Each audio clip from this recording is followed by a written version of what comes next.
Hollywood's child stars were once cherished faces, beloved not only on the screen but also in the hearts of audiences around the world.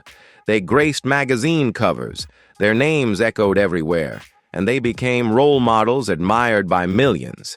Yet, one day, many of them vanished from the spotlight. What happened to these young talents once the fame faded? Some of their stories will break your heart, while others may renew your faith in resilience and the human spirit.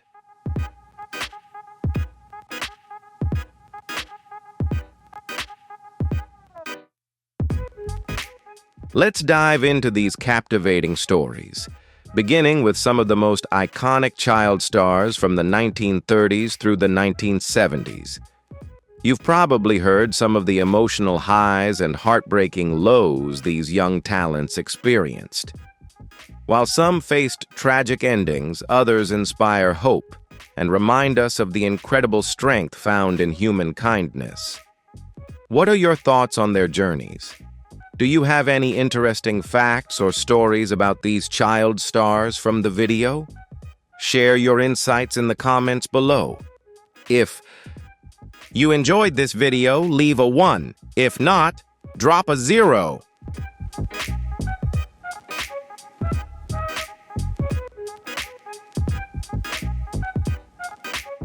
No discussion about the most famous child stars in Hollywood history would be complete without mentioning Shirley Temple.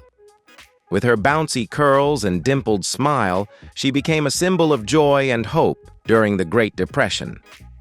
At just 7 years old, Shirley was earning $50,000 per film, a staggering amount for the time, and even her merchandise, ranging from dolls to clothing, brought in millions of dollars in profit. However, like all children, time eventually changed her.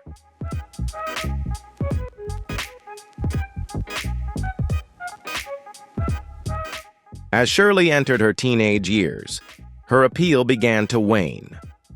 The 20th Century Fox studio, which had helped make her a major star, decided to cancel her contract when she turned 12. After a few unsuccessful attempts in teenage roles, Shirley officially retired from acting at the age of 22. However, unlike many other child stars who faded into obscurity, Shirley Temple Black, her name after marriage, had a highly successful second act in her career, this time in the field of diplomacy.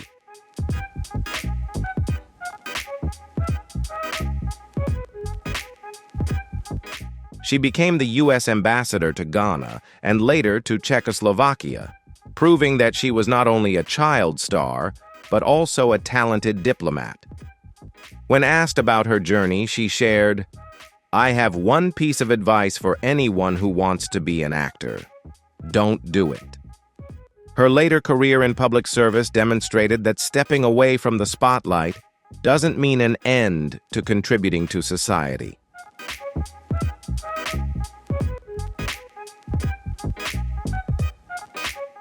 With millions of viewers in the U.S. during the 1950s, Tommy Rettig became known for his role as Jeff Miller, the young boy who owned the famous collie dog in the television series Lassie.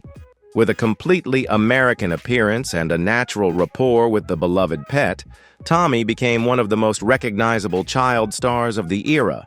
However, his relationship with fame was quite complicated.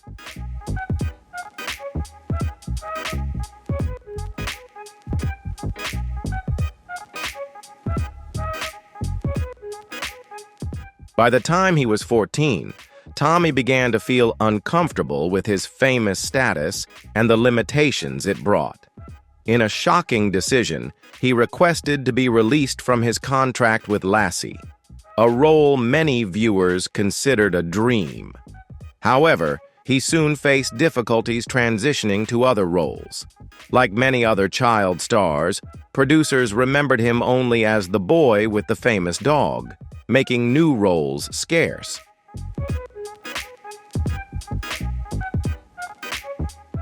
His teenage years were filled with struggles and obscurity, and he even ran into legal troubles in the 1960s. Despite this, Tommy found joy and fulfillment in his later career as a computer programming expert. Becoming a software consultant, he established himself and wrote several books on programming. While his film career was short-lived, Tommy Rettig found peace in his second career, living a life that was completely different from Hollywood.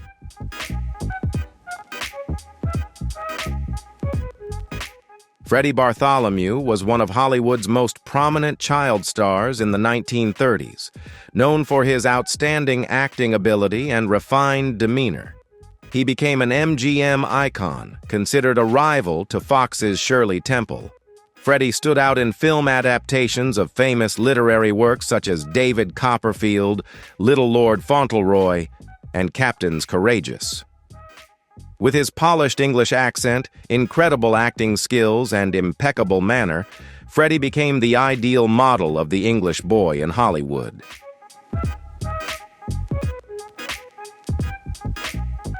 At the height of his career, Freddie earned $20,500 a week, a huge sum during the Great Depression. However, behind this success was a family tragedy. Freddie was born into a poor family in London and was later sent to live with an aunt who recognized his potential and brought him to the United States. As Freddie's career took off, his biological parents suddenly reappeared, sparking a public custody battle largely driven by financial interests in his earnings. The legal costs from these disputes nearly wiped out Freddie's entire fortune.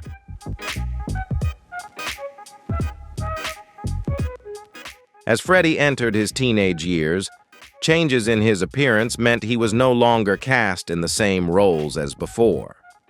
Gradually, audience tastes shifted, and MGM let him go when his contract expired at age 14. However, unlike many other child stars, Freddie faced the decline of his career remarkably well. After serving in the Air Force during World War II, he reinvented himself in the field of television advertising. He started out in sales and eventually became an executive at a major advertising company in New York.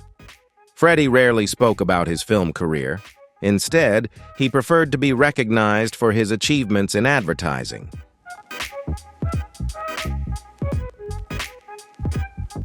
When he passed away in 1992 at the age of 67, many colleagues in the advertising industry were surprised to learn that he had once been a famous Hollywood child star. Freddie successfully transitioned from child actor to a successful advertising executive, becoming a model of grace and adaptability in the entertainment world. If you found Freddie's story inspiring and want to learn more about child stars who successfully transform their careers, don't forget to hit like and subscribe to our channel. Leave a comment below sharing your thoughts on this impressive journey of change.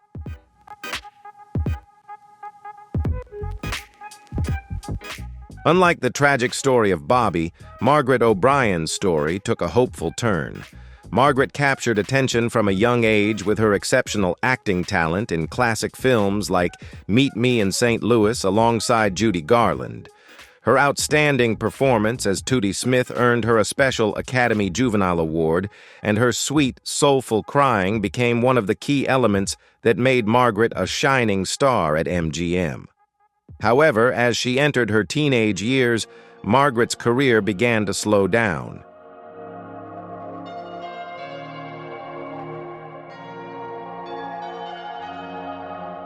She faced challenges in transitioning from a sweet young girl to a teenager, and as a result, she stopped getting the notable roles she once had.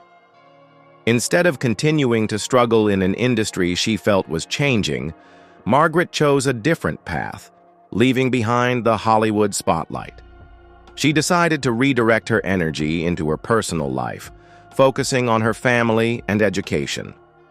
Although she occasionally appeared in television shows and on stage, Margaret never returned to Hollywood with the ambition of reclaiming her former glory.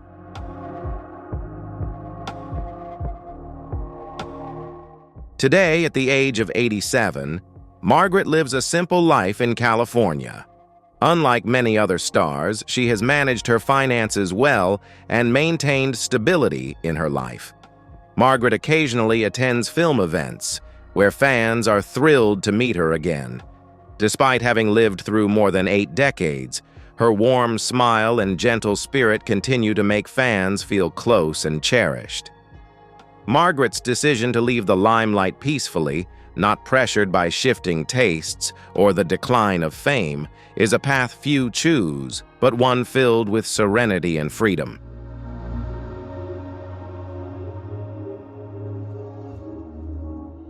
When The Yearling was released in 1946, all eyes were on Claude Jarman Jr., a 12-year-old boy with a natural performance as Jody Baxter. With his heartfelt portrayal of the relationship between a boy and his pet deer in rural Florida, Claude won the Academy Juvenile Award, opening the door to a promising future in the film industry. However, just a few years later, Claude's name gradually faded, and his face disappeared from the screen.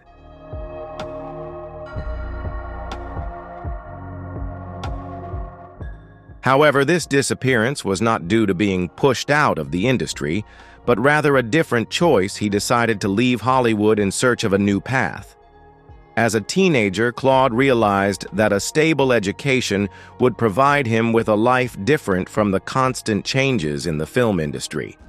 After completing a few films that didn't meet expectations, Claude made the decision to return to Tennessee, finishing high school with his friends instead of continuing to pursue more movies.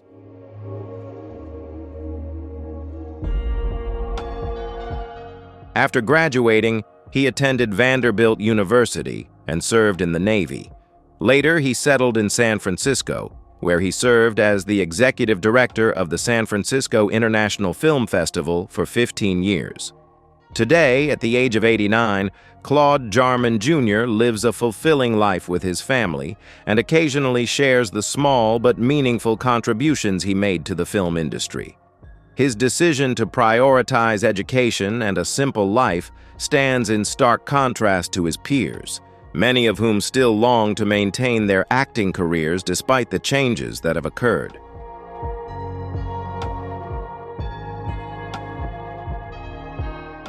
Though not a typical child star, June Lockhart had a remarkable career in successfully transitioning from child actor to adult performer, a feat many of her contemporaries could not achieve. She began her film career at the age of 13 with A Christmas Carol, 1938, and managed to maintain her career into adulthood. She was one of the rare cases to overcome the difficult phase many child actors face, as audiences often only love the innocent image of children.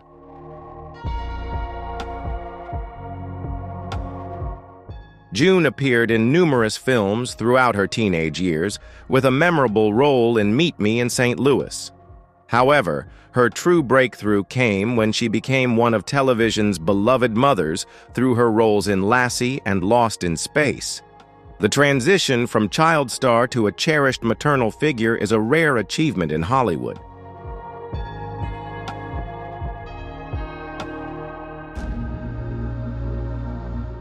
Today, at 99 years old, June has survived through many long years and is one of the rare remaining members of the old Hollywood generation. She occasionally shares stories from her career spanning 9 decades, serving as a role model for child stars who successfully avoid the pitfalls of the industry. June's success lies not only in the roles she played, but also in her ability to sustain a long-lasting career without being derailed by Hollywood's constant changes.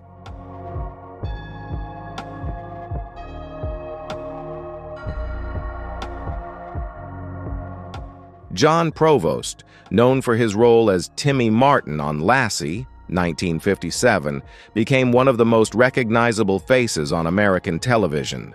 For 7 years, Timmy's adventures with the collie dog Lassie captivated millions of viewers and made John one of the standout child stars of that era.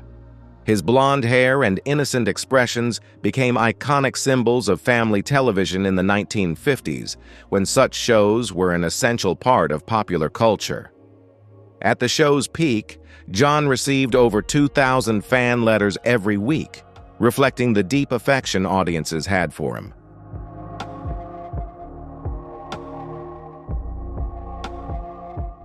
However, at age 14, John felt he was too old to keep playing the eternally youthful Timmy. After discussing it with his family, he decided not to renew his contract and chose a different path. Timmy and his family were written off the show by moving to Australia, providing a sensible conclusion to their roles on Lassie.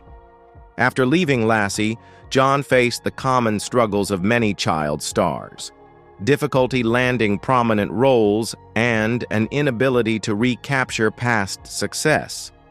Rather than continuing to seek opportunities in Hollywood, John decided to leave the entertainment industry altogether. He went to college and shifted his career toward real estate development in Northern California.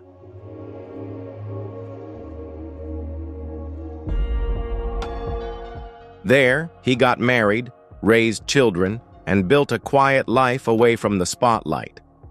Today, at 74 years old, John Provost has come to terms with his past and occasionally attends nostalgia conventions, where he happily shares memories of playing Timmy on Lassie. He has written a memoir titled Timmy's in the Well, recounting interesting stories from his time as a child star. John's journey stands as a testament to the possibility of stepping away from the spotlight, building a stable life, and looking back on the past with peace.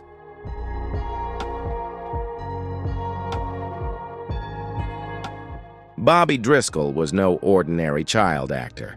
He was the first child star signed by Disney, voiced Peter Pan, and was the face of the movie Treasure Island. With the prestigious Academy Juvenile Award at just 12 years old, Bobby had a promising future ahead. However, adolescence hit Bobby like a shockwave.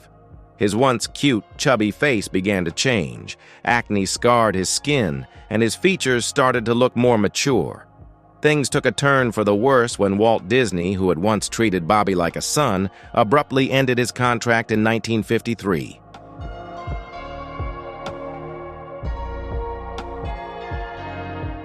Just 3 years after starring in the famous Treasure Island, Disney executives decided that Bobby no longer fit the company's image, despite the fact that he had been going through difficult personal changes. By the age of 16, Bobby became a failure in the eyes of the public, spiraling into a cycle of drug addiction and criminal behavior. His parents couldn't figure out how to help him and eventually sent him to a rehab center, but it proved to be ineffective. By his early 20s, Bobby had become addicted to heroin and was frequently arrested. He completely distanced himself from Hollywood, a place that had once celebrated him.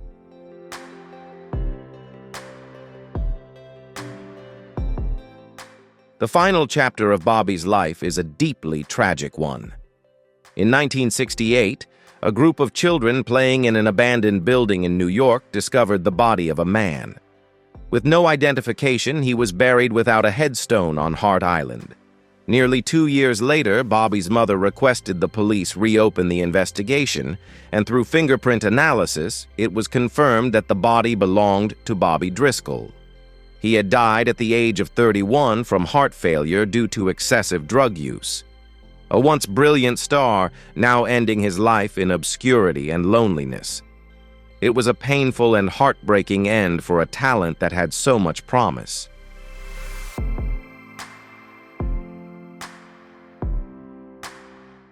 Before Shirley Temple, there was Baby Peggy, one of the very first child stars of silent films.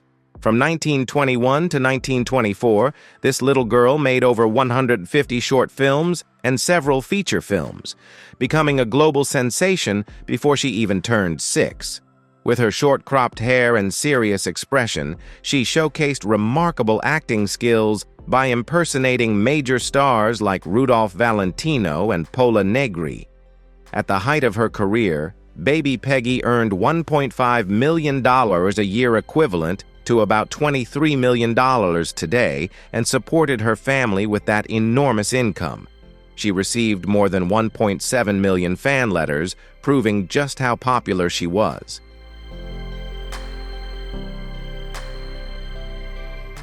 However, like many other child stars, Baby Peggy soon had to face the challenges of growing up and a changing career. Her career ended early, But Baby Peggy's story remains an important part of silent film history.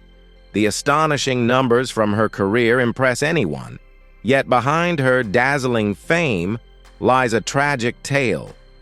In the 1920s, Baby Peggy, whose real name was Diana Sarah Carey, was a silent film star. Her father, a former cowboy with industry connections, managed her career with an iron fist.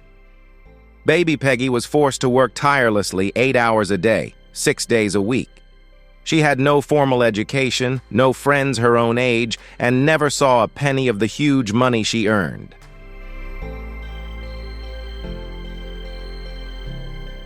When she cried from exhaustion on set, crew members used ice to stop her tears, a cruel form of exploitation that a child had to endure.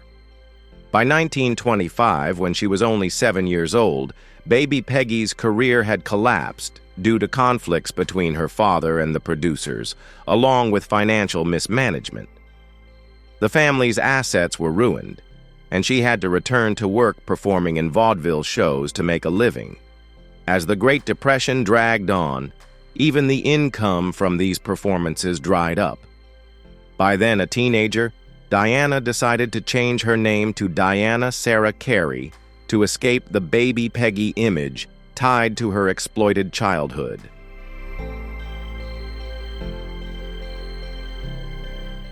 She lived a normal life for many decades, working various jobs and struggling to come to terms with what had happened to her childhood. It wasn't until she reached her 70s that film historians began to rediscover her. She started speaking out about the exploitation of children in the early film industry. Diana lived to be 101 years old and passed away in 2020, becoming the last surviving star of the silent film era. In her later years, Diana became an author and an advocate for child actors, using her painful experiences to fight for change in the industry.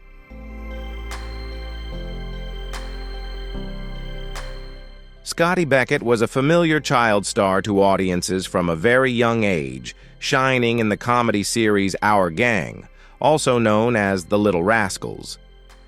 With his crooked baseball cap and mischievous smile, Scotty won the hearts of viewers and became one of the most beloved child actors of the 1930s. He continued his acting career in feature films and even played a young Al Jolson in The Jolson Story. Scotty's early career was full of promise. He worked steadily throughout the 1930s and 1940s, avoiding the unemployment that many other child actors faced. As he grew older, he had a recurring role on the TV series Rocky Jones, Space Ranger, showing that he could successfully transition into adult roles.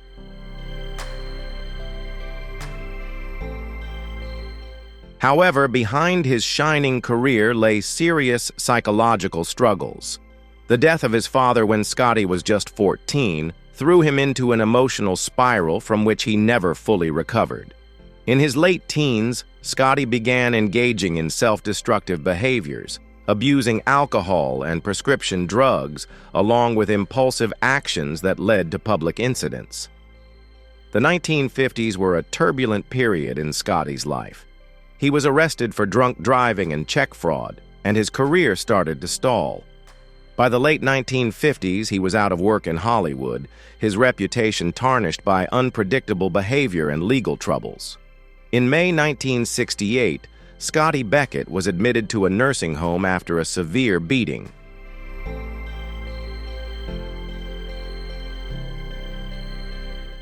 Two days later, he was found dead in his room at the age of 38. With the cause believed to be an overdose of tranquilizers, although many questions remain surrounding his death. It was a tragic end to a promising career, with opportunities quickly slipping away amid personal tragedies.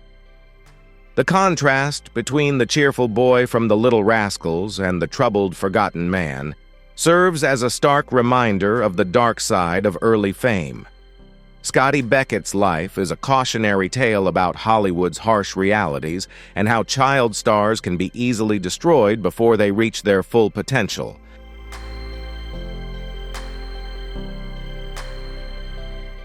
Deanna Durbin was one of Hollywood's brightest child stars in the late 1930s and early 1940s.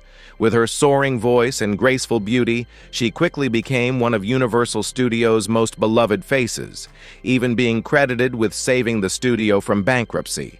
She was one of the highest-grossing stars of the time, and her fan club was one of the largest of the era. By the age of 21, Deanna had become the second highest-paid woman in America, only behind Bette Davis, with a salary of $400,000 per film.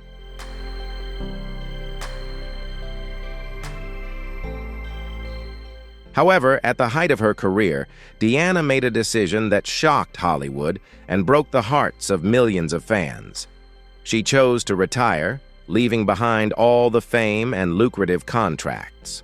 After completing her 21st film, For the Love of Mary, in 1949, Deanna suddenly disappeared from public life. She moved to a small village outside Paris, France, married producer Charles David, and turned down every offer to return to the screen. For the next 64 years, Deanna lived a quiet life, refusing all interview requests and invitations to attend events.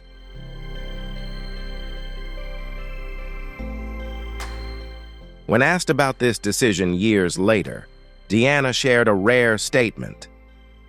"I was never happy in Hollywood. I couldn't face the unreality of the life I was expected to live."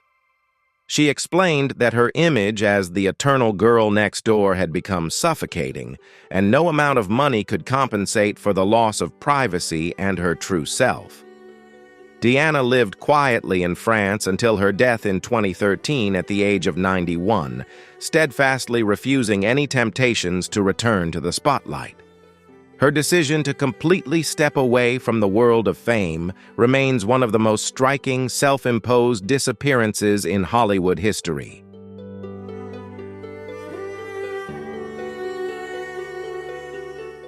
With his shiny blonde hair and expressive blue eyes, Brandon DeWilde made a lasting impression on fans with the famous line, "Shane, come back," in the film Shane, 1953. His performance as the young boy Joey made him one of the standout child stars of the time, and it also earned him a nomination for an Academy Award, making him one of the youngest actors ever to receive such an honor at just 11 years old.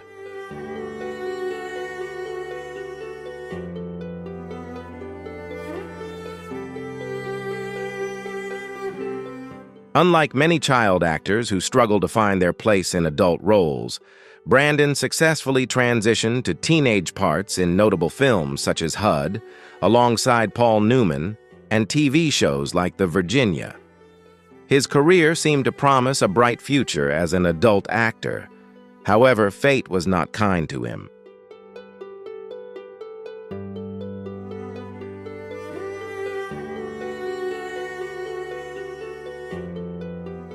In July 1972, at the age of 30, Brandon lost control of his car and crashed into a truck near Denver, Colorado. His promising life was tragically cut short, leaving fans mourning a talent that never had the chance to fully bloom.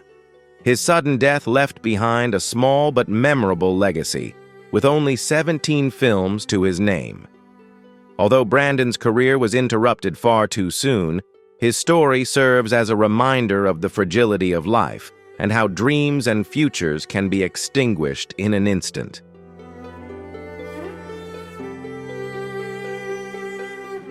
Johnny Crawford rose to fame with his role on The Rifleman, 1958, and found success not only as an actor, but also as a musician in the 1960s.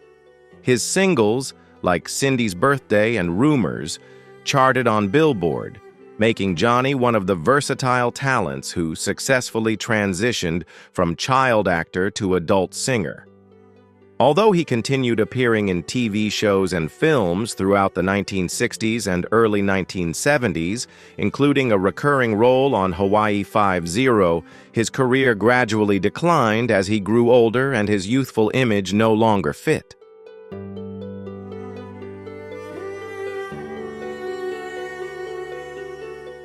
Despite this, Johnny found joy in his music career and was satisfied with his artistic achievements.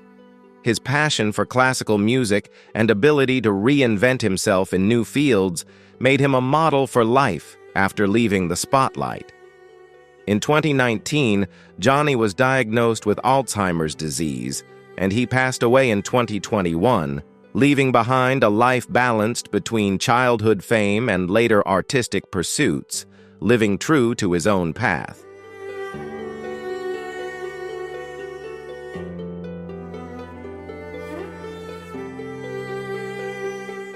Gloria Jean, with her soprano voice and wholesome appeal, quickly became a promising musical star at Universal Studios in the late 1930s and early 1940s.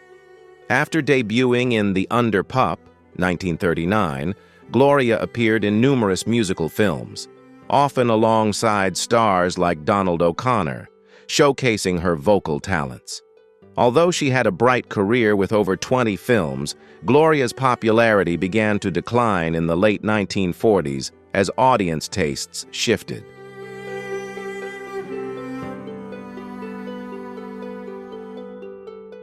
Hollywood no longer favored musical comedies as before, and Universal declined to renew her contract.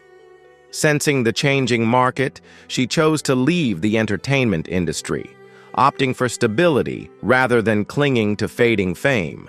In the early 1950s, Gloria completely left Hollywood to work at Redken Laboratories and later as an executive receptionist.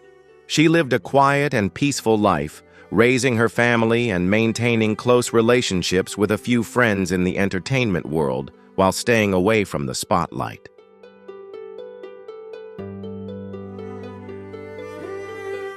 Her death in 2018 at the age of 92 received little media attention, reflecting her complete withdrawal from the spotlight. Gloria had no regrets about leaving her film career behind, and in later interviews, she said that when it was time to move on, she simply moved on. Her legacy stands as proof that a brief moment in the spotlight does not have to define a person's entire life.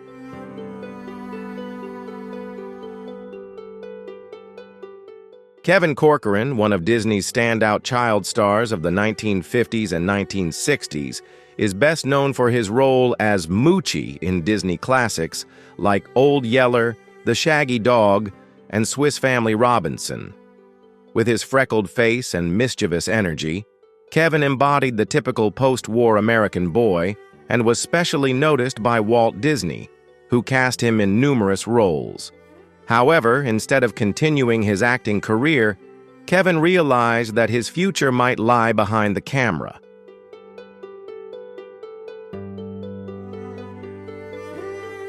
After studying theater arts at California State University, he transitioned into assistant directing and producing.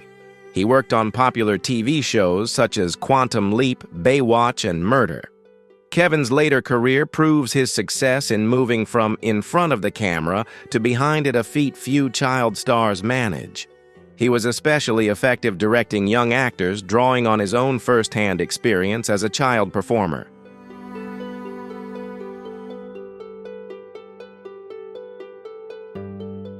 Kevin built a long and successful career in television production. He passed away in 2015 at the age of 66 from colorectal cancer, leaving behind a legacy of professionalism in both roles, a reliable Disney child star and a respected TV producer and director. Kevin's successful transition from child actor to behind-the-scenes filmmaker remains one of the rare and admirable stories in Hollywood.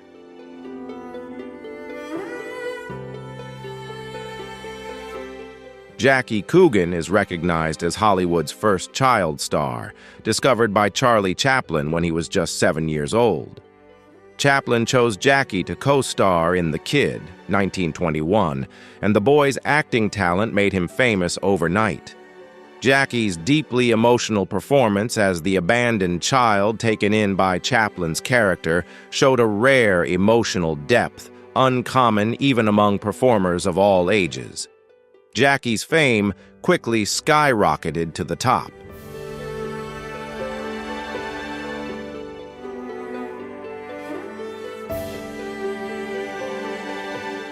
His image appeared on toys, clothing, and food products worldwide. His bobbed hairstyle became a fashion trend for boys across America. By the time he was 10 years old, Jackie was earning around $4 million equivalent to about $60 million today, a fortune built entirely on his natural acting talent. However, Jackie never got to enjoy the money he earned. When he turned 21, he discovered that his mother and stepfather had squandered nearly all of his fortune on a lavish lifestyle. Only $126,000 remained from his earnings.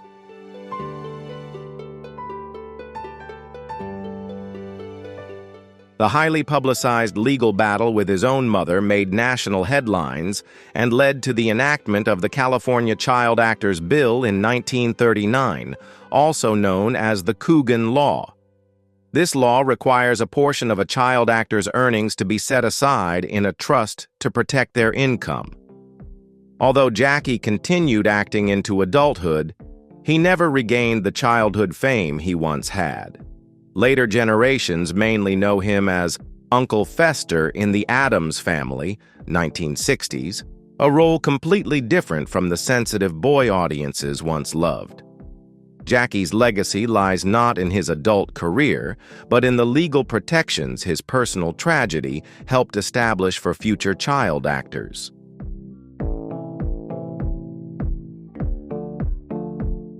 Beverly Washburn was one of Hollywood's most notable child actresses in the 1950s. With expressive eyes and a natural acting ability, she quickly became a familiar face on screen. Although she didn't achieve the same level of fame as some of her contemporaries, Beverly remained a well-known name in television shows like The Lone Ranger, Dragnet, and Leave It to Beaver. She also had standout roles in feature films such as Shane and Old Yeller. Her versatility helped her maintain a steady career over the years, at a time when many child actors struggled to transition into adult roles.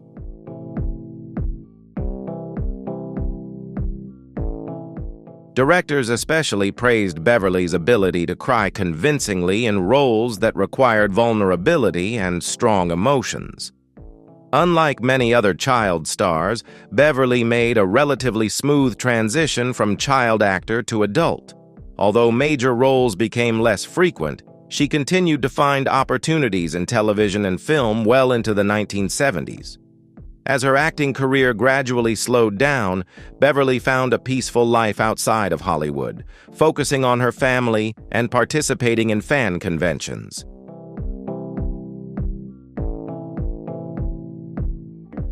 Beverly's memoir, Real Tears, offers an honest glimpse into the film industry of that era without sensationalism or bitterness. Her story is a testament to a middle path, not a tragic downfall, nor an extraordinary success. Beverly's career illustrates how a child star can work steadily, build a life beyond the spotlight, and still maintain grace and passion for the craft.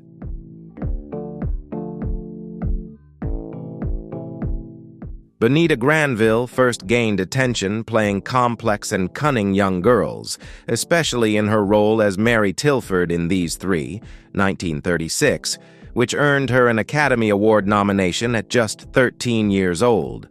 Bonita's impressive performances, particularly in villainous roles, left a lasting impression on audiences.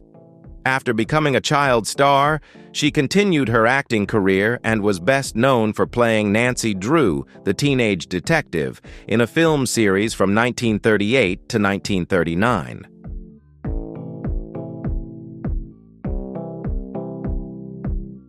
However, as her childhood fame faded, she found new opportunities within the film industry. Throughout the 1940s, Bonita took on several smaller roles and shifted her career by demonstrating talents beyond acting.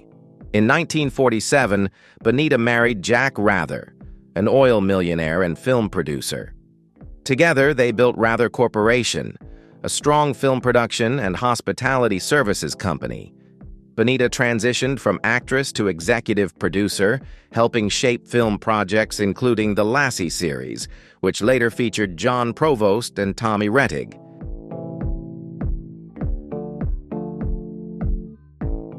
Under Bonita's leadership, Rather Corporation became a major force in the entertainment industry. She passed away in 1988 from cancer, but not before making an incredible transition from child actress to a powerful female executive.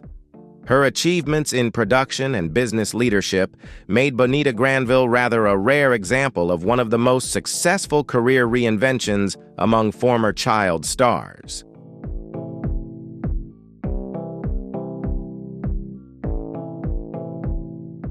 Martin Stevens was one of the most notable child actors in British cinema, remembered for his haunting roles in classic horror films. His two most memorable performances were as David Selby in Village of the Damned, 1960, and Miles in The Innocents, 1961. His ability to portray supernatural threats while maintaining a childlike innocence made Martin one of the most distinctive child actors in the horror genre.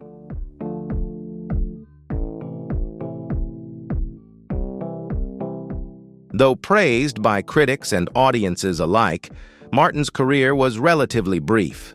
After a few appearances in films and television, he withdrew from the entertainment industry at just 16 and vanished completely from the public eye. For decades, horror fans wondered about the disappearance of the cold child from classic films. Martin kept his personal life so private that many believed he had either passed away or was living in seclusion.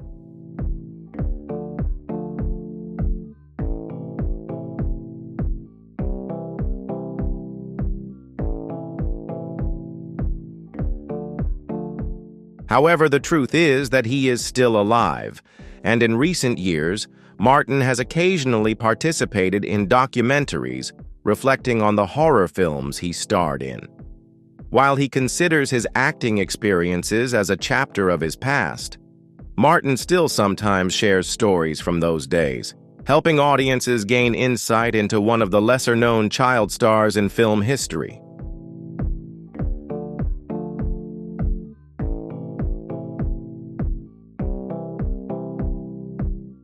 Jay North was one of the most prominent child actors of the 1960s, especially known for his role as Dennis the Menace in the TV series of the same name, which aired from 1959 to 1963.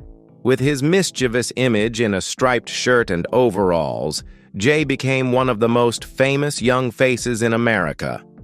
However, behind the smile and on-screen cheerfulness was a sad story of abuse Jay endured throughout filming. His aunt and uncle, who were his guardians on set, treated him very poorly psychologically, creating immense pressure for him to always maintain the image of a playful, happy Dennis.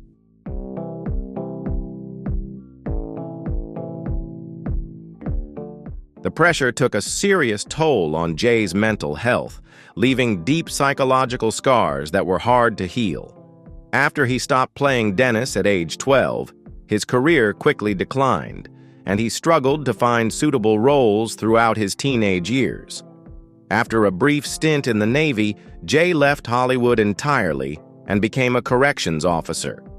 The psychological impact of childhood fame and personal struggles led Jay to battle depression and resentment for many years.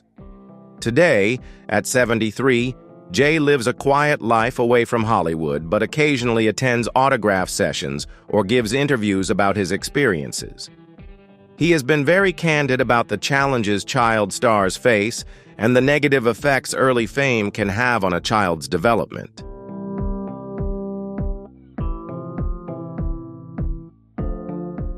So, we've just explored some fascinating stories about child stars, haven't we? Now, what do you think about the challenges young artists face on their path to fame? Leave your thoughts in the comments below. Also, do you know any other child stars we didn't mention in this video? If so, don't hesitate to share them with us. If you enjoyed this video, don't forget to hit the like button, subscribe to the channel so you won't miss future videos, and ring the notification bell. And finally, leave us a 1 if you love stories about child stars or a 0 if you'd like us to cover a different topic. Thanks so much for watching and supporting us.